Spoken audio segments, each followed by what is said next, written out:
صلی اللہ علیہ حبیبہ محمد وآلہ وسلم۔ سلام ہو سیدنا محمد مصطفیٰ صلی اللہ علیہ وسلم پر اور آپ کی آل پاک پر۔ ویلکم کرتا ہوں آپ کو آپ کے اپنے چینل ایگرو کنسلٹنٹ ضیاء میں۔ دوستو، آنے والے نئے دوستوں سے گزارش ہے کہ چینل کو سبسکرائب کر دیں اور اچھے فارمر بننے کے لیے آج کچھ ٹپس دینا چاہ رہا ہوں، اچھی پروڈکشن لینے کے لیے کچھ ٹپس دینا چاہ رہا ہوں اور اچھے باغبان بننے کے لیے کچھ ٹپس دینا چاہ رہا ہوں۔ یہ آج کا میرا پیغام ہے۔ 2023 میں اپنا پہلا پروگرام میں اسی پیغام کے ساتھ نشر کر رہا ہوں۔ جتنے بھی میرے باغبان حضرات ہیں ان سے میری گزارش ہے کہ اس کو خصوصی طور پر محبت سے سنیں اور دلچسپی کا اظہار بھی کریں۔ پیغام میرا کیا ہے کہ ہارویسٹنگ اس وقت عروج پر ہے، پھل کی تڑوائی کے مرحلے میں ہارویسٹ کر رہے ہیں اپنا فروٹ، تو رواج ایک نہیں ہے جو رواج ہونا چاہیے، اور وہ رواج کیا ہے؟ عشر کا رواج ہی نہیں ہے۔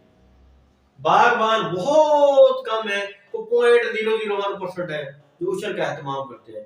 بحیثیت مسلمان اور بحیثیت انسان، میں اصل میں بحیثیت انسان ہی کہتا ہوں، کیونکہ عشر کیا ہے؟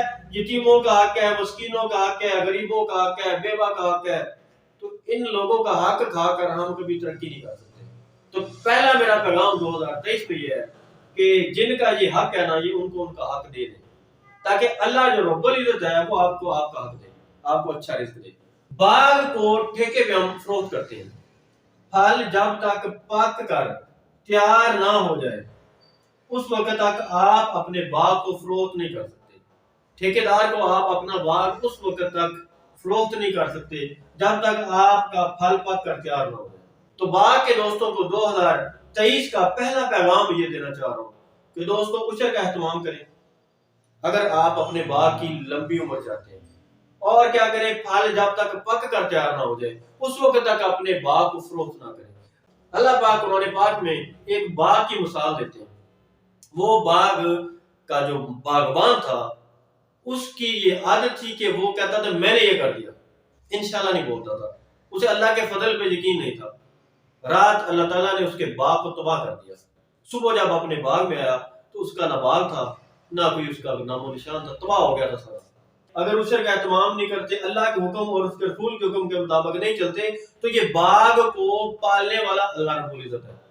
ایگرو کنسلٹنٹ ضیاء جتنے مرضی اس میں فارمولے آپ کو بتا دیں، زراعت کے ماہرین آپ کو جتنی کتابیں یاد کروا دیں، جتنی اچھی سے اچھی سپرے آپ کر لیں، اپنے پروگرام میں دل تذبذب کا شکار رہے گا، پریشان رہے گا، آپ کو اچھا رزق نہیں ملے گا۔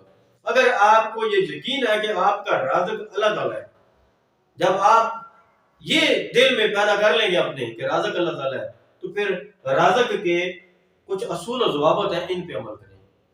رازق ورنہ آپ کے باغ کو اجاڑ دے گا۔ میں نے ایک عرصے سے میرا باغبان دوستوں کے ساتھ تعلق ہے، میں نے یہ لوہے پہ لکیر کی طرح آزمائی ہے یہ بات۔ اتنا اچھا باغ ہوتا ہے تباہ ہو جاتا ہے، ایک دم بیماری آتی ہے چھوڑتی کچھ نہیں ہے۔ اتنی ہم نے محنت کی ہوتی ہے، وہ بندہ کہتا ہے یار میں نے کیا ایسے خرچہ کیا، میرا تو سب کچھ تباہ ہو گیا۔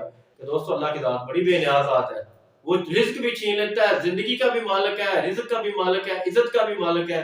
جب عزت اللہ تعالیٰ نے دینی ہے، رزق اللہ تعالیٰ نے دینا ہے، جب دینا ہی سارا کچھ اللہ تعالیٰ نے ہے، تو پھر اس کے جو اصول و ضوابط ہیں ان پہ بھی عمل کریں۔ 2023 کا پہلا پیغام یہ ہے کہ اپنے باغ میں اس مرحلے پر عشر کا بھی اہتمام کریں اور اللہ تعالیٰ سے وعدہ کریں کہ اللہ پاک ہمیں اچھے رزق کے اسباب پیدا فرما، اچھا ریٹ ملے، اچھی مارکیٹ ملے، اچھا پھل آگے ہمارا باغ لے سکے، اور اپنے باغ کو فروخت کب کرنا ہے؟ جب اس کا پھل تیار ہو جائے۔ باغ کی نگہداشت آپ خود کریں، جب باغ تیار ہو جائے تو کسی مالی کو فروخت کر دیں۔ اللہ تعالیٰ آپ کا حامی و ناصر ہو۔ شاید کہ تیرے دل میں اتر جائے میری بات، مالک آپ پر فضل فرمائے۔ آپ ہمیشہ خوش رہیں، آباد رہیں، سلامت رہیں۔ شکریہ احسان، شکریہ پاکستان، والسلام۔